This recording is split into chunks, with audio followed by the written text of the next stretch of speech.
سامنے رکھ کر کوئی بھی عقیدہ اہل سنت پر اعتراض نہیں کر سکتا۔ آج ضرورت ہے اس امر کی کہ ہم اولیاء کرام سے محبت کا دعویٰ کرنے والے ہیں، ہم اولیاء کرام کی شانوں کو بیان کرنے والے ہیں، ہم اولیاء کرام کی محبت کو اپنی نجات سمجھتے ہیں، اور حضور کے فرمان کی روشنی میں جو اولیاء سے محبت کرتا ہے وہ محبت خدا کی ضمانت ہے، وہ محبت الہی کی ضمانت ہے۔ احباب گرامی، اس محبت کے کچھ تقاضے بھی ہیں، اس محبت کے کچھ لوازمات بھی ہیں کہ ہم اس محبت کے ان لوازمات کو بھی پورا کریں، ہم اس محبت کے ان تقاضوں کو بھی پورا کریں کہ اولیاء کرام کی جو تعلیمات ہیں ان تعلیمات پر ہم عمل کریں، نہ کہ ایسی چیزیں جن کا اولیاء کرام کی زندگی سے قطعاً کوئی تعلق نہیں ان کو اولیاء کی طرف منسوب کر کے اور ایک ڈرامہ رچا لیا ہے۔ آج آپ دیکھیں اولیاء کرام کے عرس آتے ہیں، ان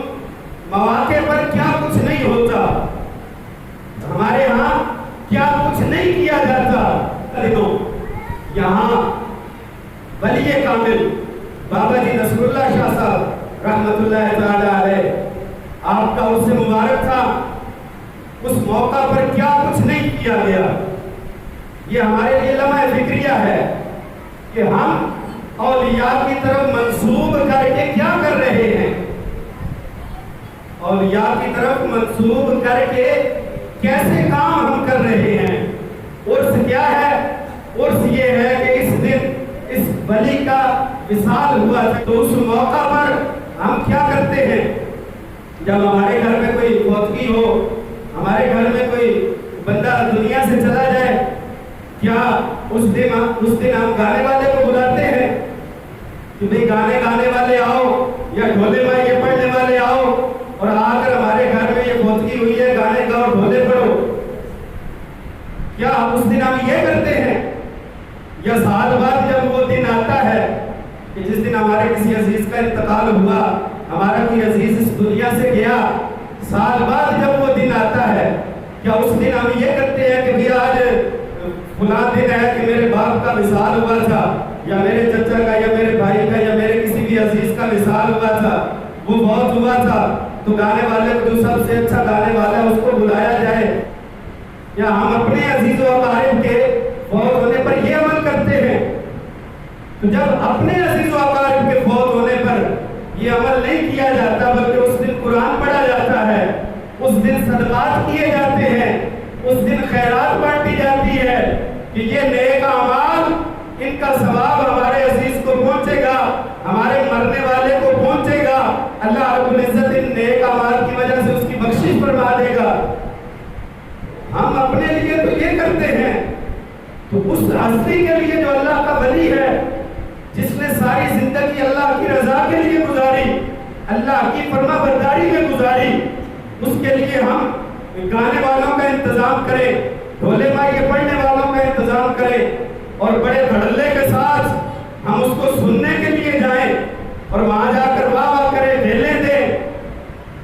اور پھر قبرستان کی بے حرمتی کی جائے۔ حضور نے فرمایا کہ اگر تمہارے پاس ایک طرف قبر ہو، دوسری طرف جلتے ہوئے انگارے ہوں، اور ان جلتے ہوئے انگاروں پر بیٹھنے سے تمہارے جسم کے کپڑے جل کر وہ انگارے تمہارے جسم کو بھی جلا دے، تو تم ان انگاروں پر بیٹھ جانا، لیکن قبر پر بیٹھ کر قبر والے کی توہین نہ کرنا۔ اس قدر سخت حکم ہے۔ قبرستان میں گانے بجانے والے لائے جائیں۔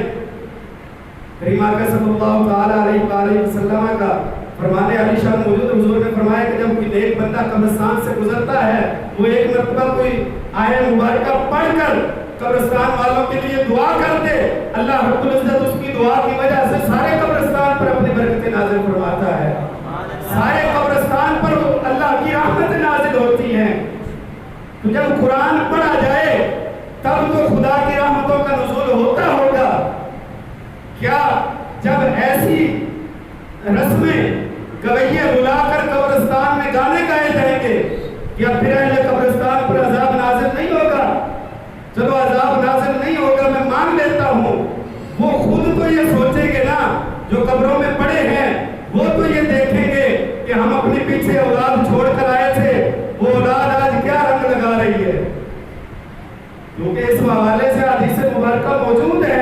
کہ حضور نے فرمایا کہ جب تم کوئی نیک عمل کرتے ہو، تمہارے جو عزیز، تمہارے جو والدین، جو تمہاری اجداد میں سے اس دنیا سے چلے گئے، وہ تمہارے نیک اعمال پر خوش ہوتے ہیں، اور اگر ان کی تربیت کا بیچ میں حصہ شامل ہو تو انہیں اس کا ثواب بھی ملتا ہے۔ تو احباب گرامی، ہمیں سوچنا ہوگا، ہمیں دیکھنا ہوگا کہ ہم کس طرف جا رہے ہیں۔ ہمارے آج گاؤں میں کوئی بھی کوئی برا کام کرے، اسے روکا جاتا ہے، اسے ہمارے جو گاؤں کے بڑے ہیں ان کی طرف سے یہ تنبیہ کی جاتی ہے کہ اگر آئندہ یہ کام کیا تو تمہارے لیے سخت کوئی نہ کوئی رویہ اختیار کیا جائے گا۔ تو ہمارے بڑوں کو یہ بھی سوچنا چاہیے کہ وہ قبرستان وہ کوئی غیر ملکی قبرستان نہیں ہے،